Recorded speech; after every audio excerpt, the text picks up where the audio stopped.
Kilometre কম নহয়।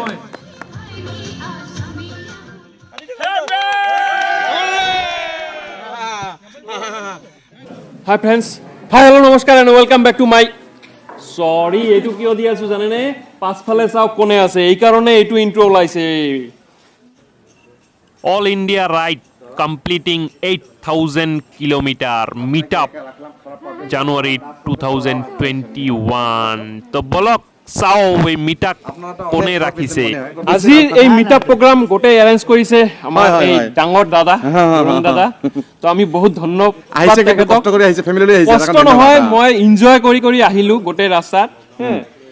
বহুত এনজয় কৰি আহিলোঁ যে দাদাই মাতিছে আমি যাম আজিৰ মিট আপ প্ৰগ্ৰামত, তো আহিবই লাগিব, এইকাৰণে আহিলোঁ। আৰু বহুত মানে প্ৰতীক্ষাৰ পাছত এনেকুৱা এটা মিট আপ পাম বুলি আমি দাদাৰ আশা কৰিছিলোঁ, কাৰণ ওপৰত যেতিয়া আমি আহিছিলোঁ অক্টোবৰ মাহত, তেতিয়া দাদাৰ ঘৰত আমি কৈছিলোঁ যে দাদা 10K কমপ্লিট হ'লে মিট আপ এটা ৰাখিব। এইটো দাদা একদম কমপ্লিট কৰিছে, এইকাৰণে থেংকছ। Welcome welcome. আৰু আমাৰ সুমন্ত ব্লগাৰ হয়, খুব ভাল ভাল ব্লগ কৰে, আপোনালোকে চাব, অলপ মৰম দিব। ফ্ৰেণ্ডছ, আজিৰ এই মিট আপ প্ৰগ্ৰামটো স্পেচিয়েলি বিকাশ ভাই আৰু সমীৰণ ভাইৰ কাৰণে ৰাখিছে গুৰুং দা। আৰু চাওক তেখেতক ৰিচিভ কৰিব আহি গৈছে উজ্জ্বল বৰা আৰু BJK ভাই। আৰু এই বম ডাঙৰ বাইক লৈ তেওঁলোকে 8,000 কিলোমিটাৰ ৰাইড কমপ্লিট কৰিলে। তো ভিডিঅ'টো স্কিপ নকৰাকৈ সম্পূৰ্ণ চাওক, মজা হ'ব মজা। মোৰ ভাষাত মই মহাগুৰু দুজন, এজনৰ বিকাশ চেত্ৰী আৰু সমীৰণ শৰ্মা। সমীৰণ শৰ্মাৰ গেটাপটো অলপ সলনি হৈছে, খুব ধুনীয়া লগা হৈছে। আৰু খুব লম্বা আছিল, তেতিয়াও ধুনীয়া লগা আছিল। ময়ো গৈছিলোঁ, মোৰ লগত গৈছিলোঁ BJK ভাইটি, BJK ভাস্কৰ জ্যোতি কলিতা গুৱাহাটীৰ পৰা। আমি কোনো পাটনাৰ পৰা ঘূৰি আহিছিলোঁ। এইফালে হ'ল উজ্জ্বল বৰা, তেখেত হ'ল মানে লিজেণ্ড, পুৰা ভাৰত এইবাৰ ঘূৰিছে, নাজানো আপোনালোকে মুখৰ পৰা শুনিব। তেওঁ গুৱাহাটীৰ পৰা আহিছে, তেওঁ বেচিকেলি মেক্সিমাম থাকে দিল্লীতে থাকে। আপোনালোকৰ লগত তেওঁ শ্বেয়াৰ কৰিব।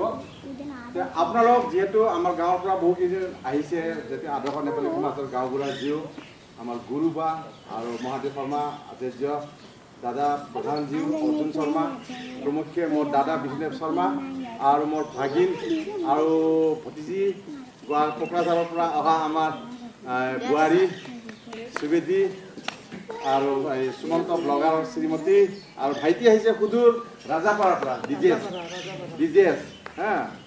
এইফালে সুমন্ত ভাই, মই এইখিনি আপোনালোকৰ লগত পৰিচয় কৰিলোঁ, কথা পাতি থাকিম।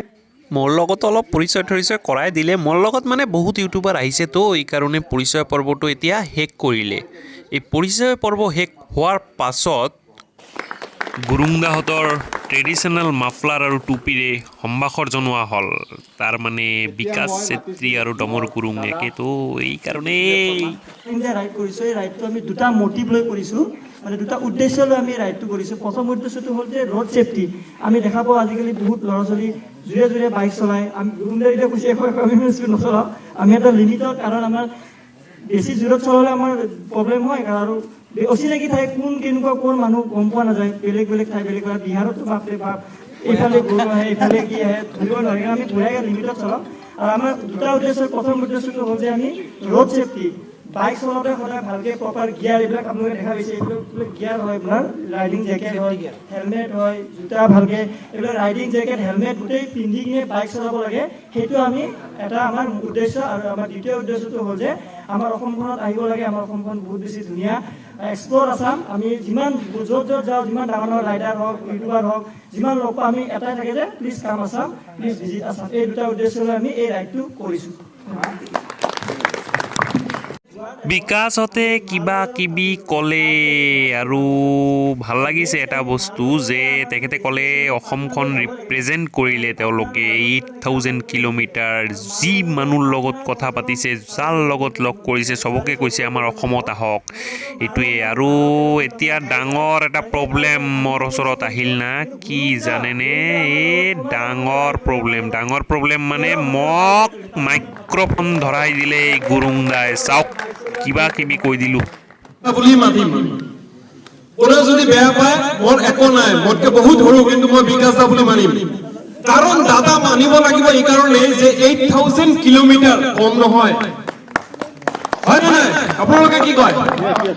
পাৰিব এইটো কোনেও 8000 কিলোমিটাৰ একেলগে ৰাইড কৰা ধেমালি নহয় কিন্তু তাকো এক মাহ ভিতৰত এইটো সিজন 1 হৈছে আৰু সিজন 2 বুলে হ'ব এইটো বাকি আছে তো তাক দাদা তুমি নকওঁতো কি কওঁ হয় না আৰু লগত ইয়াতে আহি জানিলো উজ্জ্বলতাৰ বিষয়ে তেখেতে বহুত হেল্প কৰিছে তেওঁলোকক তো মইতো এতিয়া এনেকুৱা ইচ্ছা হৈছে যে মই তেওঁলোকৰ লগত সিজন 2 শামিল হৈ যাওঁ নেকি এইটো ইচ্ছা কৰি আছো তো গুৰুংদা আজি মোক ইয়াতে মাতি যিখিনি ক'ব দিছে মই নাজানো মই মাইক্ৰফোন হাতত লৈ কি কৈ আছো মই ফাৰ্ষ্ট তেখেতক সমীৰণ ভাই বিকাশ দা আৰু বিজেকে দা আৰু উজ্জ্বল দা সবকে থ্যাঙ্কস প্ৰথমতে এই কাৰণে যে আমাৰ অসমখনক তেওঁলোকে ৰিপ্ৰেজেন্ট কৰি আছে মই বাৰ এটা কথা কম যে আমাৰ অসমখন কিমান ধুনীয়া বাহিৰৰ মানুহ জানিব লাগিব বাহিৰৰ মানুহ ইয়াতে আহিব ক'ব লাগিব যে আমাৰ অসমখনত কি আছে কি নাই চাওক আপোনালোকে আহক তো এইখিনি কথা আমাৰ বিশেষ একো নাই তেওঁলোকক ধন্যবাদ জনাই মই মাইক্ৰফোনটো হাতত লৈ গুৰুংদা কিবা ক'ব দিলে মই কিবা কৈ দিলো মোৰ যদি কিবা ভুল হয় আপোনালোকে ক্ষমা কৰিব এইখিনিয়ে মোৰ কথা আছিল তেওঁলোকৰ কাৰণে মই কৈ আছো আপোনালোকে জোৰে এটা হাত চাপৰি দিয়ক থ্যাংক ইউ গুৰুংদা সুমন্ত ভাইলৈ ধন্যবাদ থাকিল এতিয়া মই আগ্ৰহ কৰিম আমাৰ এজনী বোৱাৰী আছে কোকৰাঝাৰৰ পৰা এনেকৈ চব ইউটিউবাৰবিলাকক কিবা কিবি ক'ব দিলে মই কিবা কিবি কৈ দিলোঁ আৰু এতিয়া আৰম্ভ হ'ল খেলা খেলা মানে অলপ ডেন্স এই চাওক কপিৰাইট লাগিব কপিৰাইট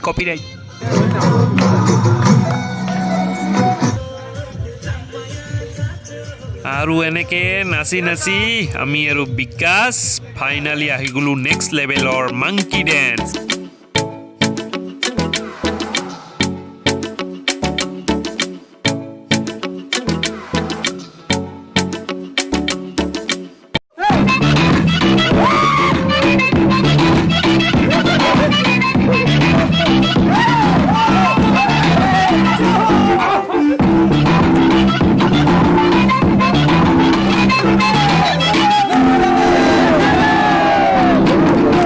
মাংকি ডেন্স হোৱাৰ পাছত ডাঙৰ এটা কেক আহি গ'ল আৰু ওপৰত লিখা আছে congratulation Bikash I love travel and food 400K celebration 10K হোৱাৰ পাৰ্টি দিছিলে আজি গুৰুংদা বিকাশ দাক পাৰ্টি দি আছে 400K হোৱাৰ এই চাওক নেক্সট লেভেল জয় ho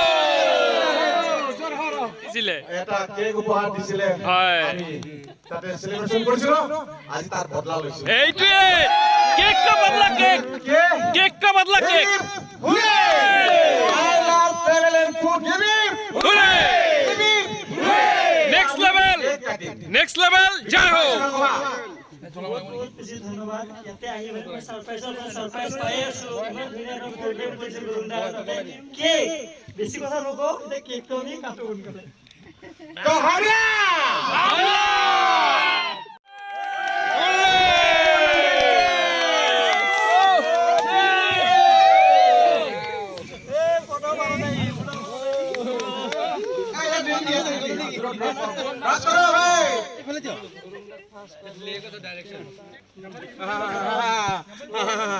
মোক বান্দৰ বনাই দিছিল দেই বিকাশ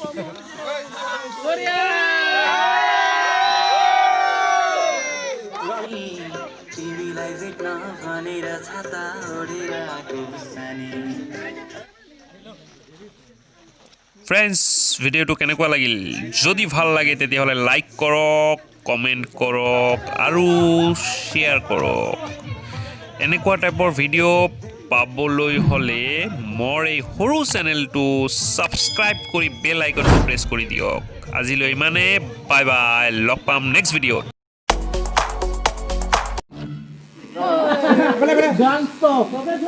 কেমেৰা এই বিকাশ আজি কম ফাইন আপোনালোকৰ এৰিয়াৰ বোলে মাছ 50 টকা 100 টকা কেজি গৈছে আজি আনিছে মাছ আজি এইটো নহল আপুনি ইমান সস্তা বস্তু আনিব লাগিছিল না এইটো কাৰণে আমি কথা দিলো আপোনাক মাছ পঠিয়াই দিম আমি 100% আমি সবৰ ওচৰত কলো মাছ আমি গুৰুংদাৰ তাতে পঠাই দিম